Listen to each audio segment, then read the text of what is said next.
Magandang hapon mga kapanalig. Welcome sa programang Usapang KKK. Kalusugan, kagalingan, at kagandahan. Ako po si Ivy at kasama natin si Dr. Irene Lim. Para po sa inyong mga katanungan, maaari po kayo mag-text sa 0922-875-2899, 0925-896-1689 at 0917-810-6169. Para po sa may mga YouTube at Facebook, pwede nyo po hanapin si Doc. Type nyo lang po ang Dr. Irene Lim. Magandang hapon, Doc. Magandang hapon po muli sa inyong lahat at welcome po sa ating talakayan sa Usapang KKK. Ang inyo pong lingkod, si Dr. Irene Lim, ang magbibigay na naman po sa inyo ng panibagong kaalaman. And always remember that knowledge is power. Ligtas ang may kaalaman. And when you lose your health, you will lose everything. Paki-like, share, and subscribe po. I-type nyo lamang ang Dr. Irene Lim both sa YouTube and sa Facebook. Yung mga na-miss out nyo hong episode, pwede nyo hong mahabol po dyan, no? Ang ating pong tatalakayin sa hapong ito ay tungkol po sa rabies. Ang rabies po, again, it is a fatal disease. And ito naman ho vaccine preventable ho ito no? And this time, hindi ho ito bacteria. This is a viral disease affecting the central nervous system. So kung yung tetanus po bacteria, ang rabies po is viral. But pareho ho itong deadly if it is left untreated. So kailangan ho maintindihan ninyong mabuti para ho tayo ay makaiwas dahil preventable naman ho ito, no, pagka ho naaagapan. And once ang clinical symptoms ho ay nag-appear, ang rabies ho is virtually 100% fatal. Ibig sabihin ho ng fatal, nakakamatay. And in up to 99% ho ng mga kaso, domestic dogs ang responsable ho for rabies virus transmission to human. So galing ho sa aso na ipapasa sa tao pagka ho nagkaroon ng scratch or nakagat ang human. And yet, ang rabies ho can affect both domestic and wild animals. So, lalo na ho syempre kung wild animals. But even yung mga domestic dogs na wala hong shot ng anti-rabies can be a source of course, rabies. And ano bang nangyayari? Paano malalaman kung nare-rabies ang tao? No? Of course, the person may experience delirium. Nagde-deliryo po. May abnormal behavior. Naghahalucinate.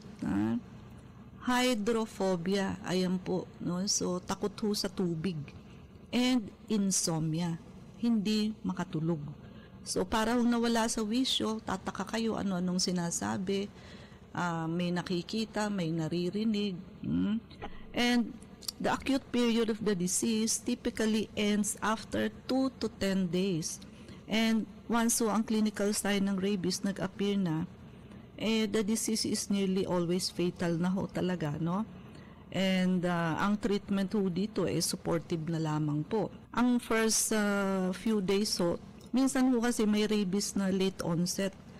It can be few days to more than a year after the bite happens. So meron din hong after a year nangyayari simula nung nakagat. And sa simula ho, merong tingling, pricking or itching na pakiramdam around the bite area. And yung tao ho might have flu-like symptoms. Para kayong tinatrangkaso. Tulad ng fever, masakit ang ulo, masasakit ang muscles, walang ganang kumain, nauseated, na duduwal ho, at tiredness. Para kang pagod na pagod. So, yun ho, pag wala pa sa brain. So, yun ang mga early symptoms. At ang incubation period ng rabies is typically 2 to 3 months. but it may vary from 1 week to 1 year. So iba-iba rin ho. Hindi ho yung doon lang sa 10 araw. So pwede rin hong 1 week, pwede rin hong 1 year. Depending ho sa factors such as yung location ng virus, viral entry, and the viral load. So kung gaano ho karami yung viral load ng nakagat sa inyo. Sa dog naman ho, how do you know kung yung dog may rabies?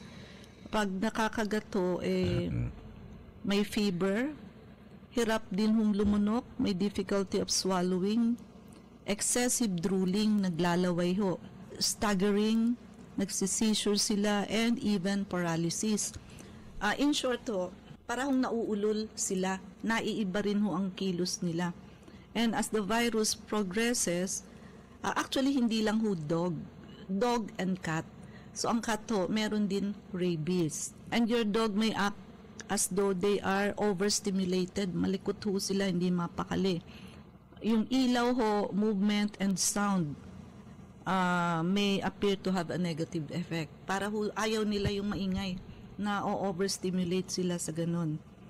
Of course, pagka ho nakagat, immediately kailangan ho i-clean and flush the skin, kahit na ho sabihin walang obvious bite or scratch, with water and soap for several minutes. Tagalan nyo ho yung pagwawash sa running water, and of course cleaning will help wash out the virus. Kung available ho, may soap or detergent, ay mas maganda ho. And washing the area or wound is probably the most effective procedure in the prevention of rabies. Actually ho, ang rabies wala ho talagang known cure, because yung virus ho kasi rapidly attack the CNS or Central Nervous System, making it difficult to target with traditional antiviral medication. Yung mga antiviral medication no, that is available, hindi ho yan talab sa rabies. Kaya kailangan natin gumamit ng vaccine which is anti-rabies. Right now ho, prevention pa rin through vaccination ang most effective strategy. And ano ho ba yung tatlong stages ng rabies? So, prodromal phase, ang first stage, wherein the onset of clinical rabies in man produces 2 to 4 days of prodromal. Para hong ito yung nasa incubation period pa lang, no? Then, second phase is excitation phase. Ito ho yung phase that begins gradually and pwede na ho itong mag-persist to death. And third phase is yung paralytic phase. Dito ho, may hydrophobia na ang pasyente. Takot ho sa tubig. And if present, kung meron hong hydrophobia, nagdi-disappear din ho later, then swallowing naman ho, ang difficulty of swallowing naman ho ang pumapalit, no? House dogs and house cats have been the most frequently reported rabid domestic animal, but mas marami ho siyempre sa dogs kesa sa cat. But okay, ganito po mas marami daw hong nakukuhang rabies sa cats kesa sa dog. Why? It is because many cat owner hindi ho binavaccinate yung cats nila ng anti-rabies. So, ang kadalasan lang ho kasing talagang nilalagyan ng anti-rabies dog. So, kaya ho pag nakakagat o na-scratch ng cat, mas marami ho ang nare-rabies kasi, ayun na nga ho, wala hong anti-rabies shot, usually karamihan sa cats. While sa dog, mas marami ho anti-rabies shot, no? Ang rabies virus ho, nagta-travel to the nerves through the spinal cord and brain. So nerves po, yan, umaandar paakyat sa brain. And itong prosesang to, they last approximately 3 to 12 weeks. Minsan ho yung animal walang sign of illness during this time. But when it reaches the brain, the virus multiplies rapidly and passes through the salivary glands. Pero pag nakapasok na sa brain, biglang mabilis na ho. And pumapasok ito sa mga salivary glands, no? Kaya ho, ayun, may lockjaw ho din ho ito. Ganito ho kasi, no? Usually, di ho ba, ang ginagawa, pagka ho nakagat, both dog and cat, kailangan ho, mamomonitor ninyo yung dog or cat within 10 days. Kasi, ang aabangan nyo ho doon kung namatay or naulul o nagdrool ng saliva yung dog or cat, ibig sabihin ho may rabies. But kung wala naman ho, wala hong rabies. Ang problema ho natin, kung ang bite ninyo is nasa face. Pag sa face ho, hindi na ho kayo pwedeng maghintay ng 10 days. It might be too late. Kasi ho, ang lapit na nun sa brain. Actually, kahit na ho sa arms, sa hands, wag na ho kayo makipagsapalaran. Magpalagay na lang ho kayong anti-rabies. Kasi ho, inch by inch, every single minute or second, umaakyat ho yan sa nerves. So, napakalapit hong akyatin yung brain. And, para rin hong tetanus, ang anti-rabies ho, pag meron ka na ng mga hydrophobia, takot na sa tubig, nasisilaw na sa ilaw, no? Nagdi-delirium na ho, o wala na sa wisyo, it's too late. Kasi ho, nakapasok na sa brain. Dapat to, ma-prevent mo, makapaglagay ka ng anti-rabies bago pa ho makapasok sa brain. 50-50 na ho ang chances pagka nandoon na ho lahat yung simptomas sa brain. Ibig sabihin ho, pasok na. Kaya wag na ho magpa-tumpik-tumpik, ano? Kailangan ho maagapan at ikamamatay ho yan ng pasyente, no? Lahat ho ba ng dogs may rabies? Hindi naman ho lahat ng dogs and cats ay may rabies, no? Doon ho sa, napanood yung kay Kuya Kim sa 24 oras, no? Sabi ho ni Kuya Kim, dogs were not born with the fatal viral disease. So, hindi ho sila pinanganak na may rabies na. However, pwede rin hong nakukuha nila yung rabies virus nila if they are bitten by an infected animal also. Di ba sila minsan naghaharutan din yan, no? So, pag nakagat ho, yung walang rabies, nang may rabies, kay dog, kay cat, nakakakuha rin ho sila ng rabies. So, ganun din ho ito. Ang rabies, nakukuha ho sa bite, no, sa kagat, or even scratches actually. So, kailangan ho manigurado. So, kapareho ho, similarly with the tetanus, open wound, scratches or bites, doon ho nakakapasok ang rabies. And ang nakakagat ho ng aso or pusa, kay may rabies or wala, kailangan nyo hong maglagay ng anti-tetanus. Kasi ho, magkaiba ang tetanus sa rabies, pero similarly, papasok ho yan sa brain. Pag nakapasok ho sa brain, pareho ho yung fatal or deadly. But si tetanus ho, bacteria, si rabies, virus. Pwede ho kasing walang rabies, pero natetano ang pasyente dahil may open wound. Di ba? Pwede rin naman hong walang tetanus, pero may rabies. Okay? But any bite, any open wound, sabi natin, di ba? Kailangan ng anti-tetanus para ho makasigurado. No? So, habang nag-o-observe kayo kung may rabies, maglagay na ho ng anti-tetanus. Yung rabies ho, depende kung namatay or naulul yung pusa or aso. But if you are a pet lover, siguro ho, mas sure na magpa-shot na ho kayo, both anti-tetanus and anti-rabies for prevention. Kasi yung risk na kayo'y makagat, ma-scratch, andyan lamang ho. And ano ba yung mga food that you should avoid after a dog or cat bite? Actually ho, siyempre, i-avoid nyo ho yung mga pagkain na medyo inflammatory. Like spicy food, yung maaanghang po. Potatoes, tomatoes, bakit to? Ang potato and tomato is what?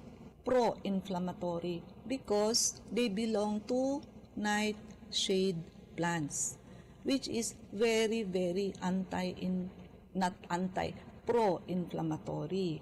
Kasi ho yan ay may solanine content wherein 6 months ho yan bago maalis sa ating katawan. Actually, 4 ho yan. Potato, tomato, eggplant, and bell pepper. Iwasan nyo hong 4 na yan kasi very, very pro-inflammatory yan. No? And also meat. I-avoid din daw ho ang meat during dog or cat bite. Paano natin ma-prevent ang magkaroon ng rabies? Siyempre ho, vaccinate dogs and cats against rabies as required by the law. No? So, dapat ho talaga meron.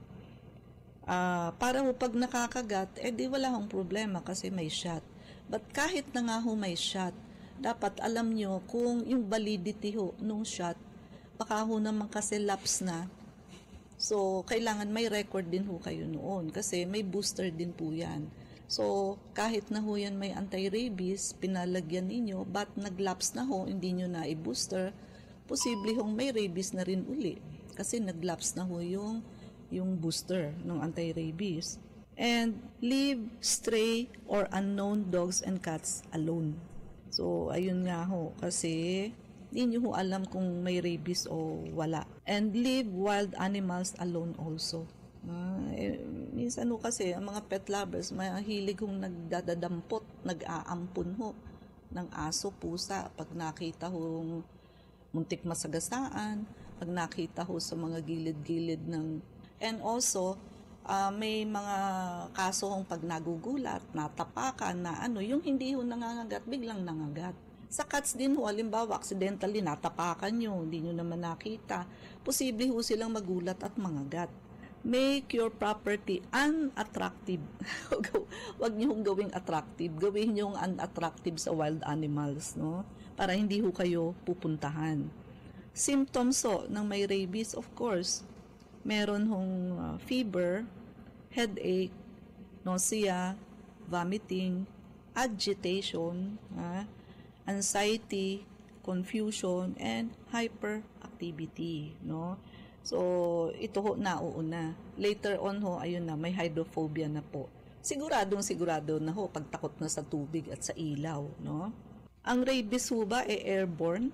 So, hindi ho. It is transmitted through the saliva a few hours before death. Pagka ho yung animals nag-shed out ng virus. Ang rabies ho, hindi ho siya transmitted through the blood, through the urine, or feces of an infected animal, nor is it spread airborne through the open environment. So, sa saliva lang po talaga ng animal.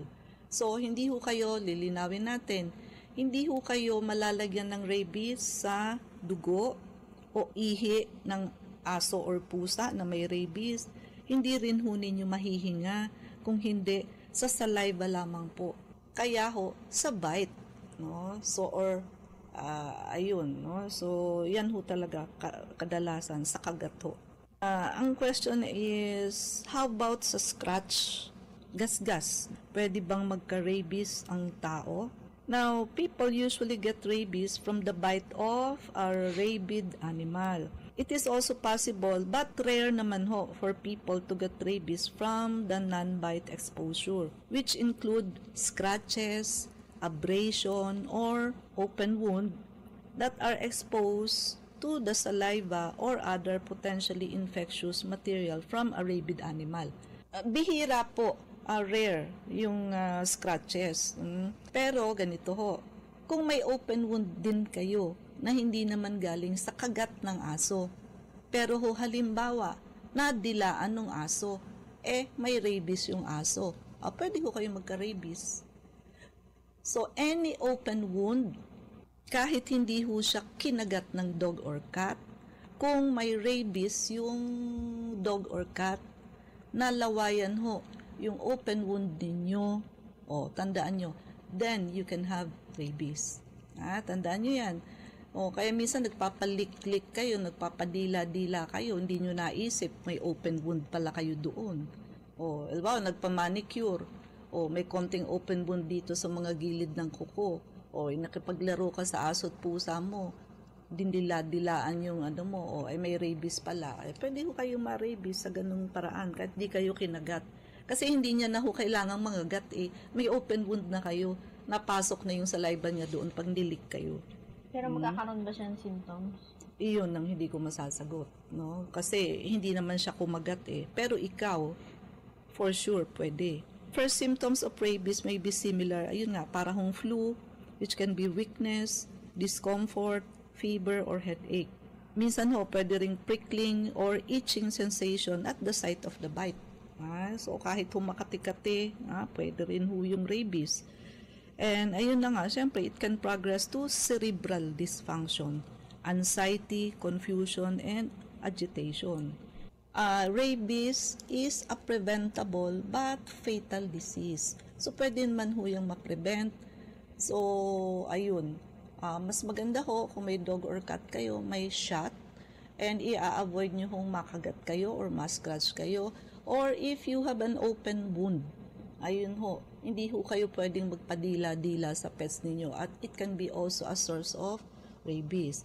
Now, sa clinic of course, meron tayong vector scan. So kung gusto niyo malaman kung na-rabies kayo, also we have our blood cleansing. Ayun kung duda kayo, pwede patayin yan ng ating Rife machine, ipoprogram doon rabies.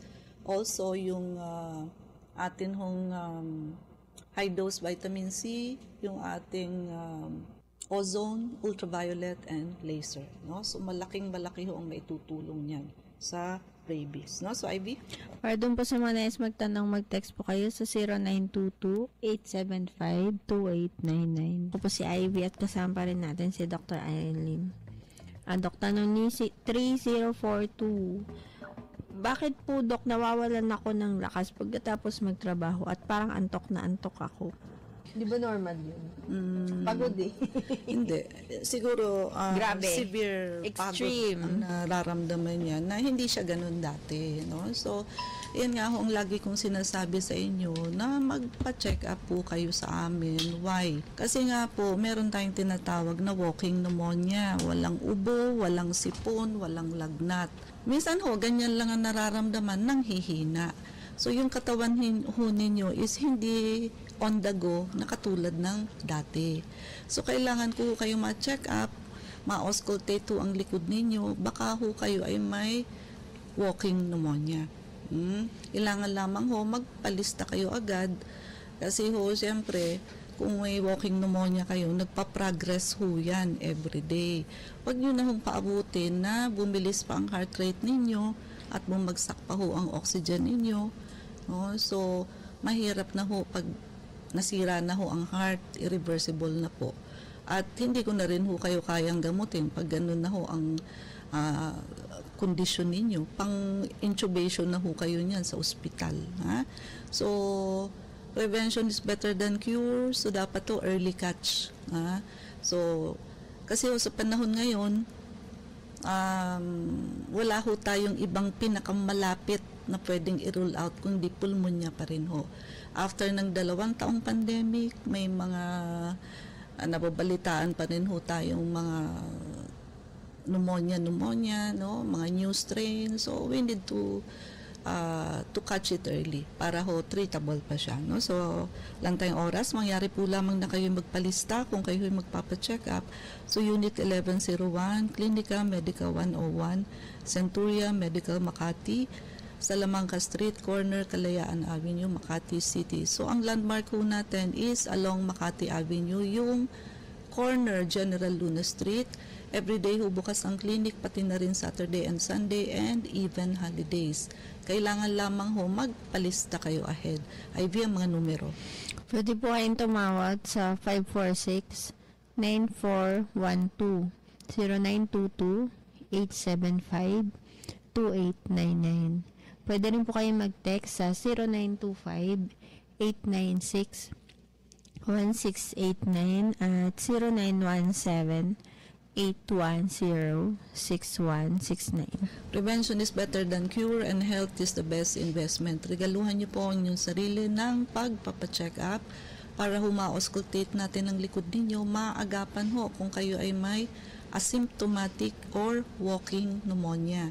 Sabayan nyo na ho ng pagpapavector scan, detoxification, and blood cleansing program kasi yan hong dalawang procedure na yan ang mag-a-address sa root cause ng halos lahat ng sakit.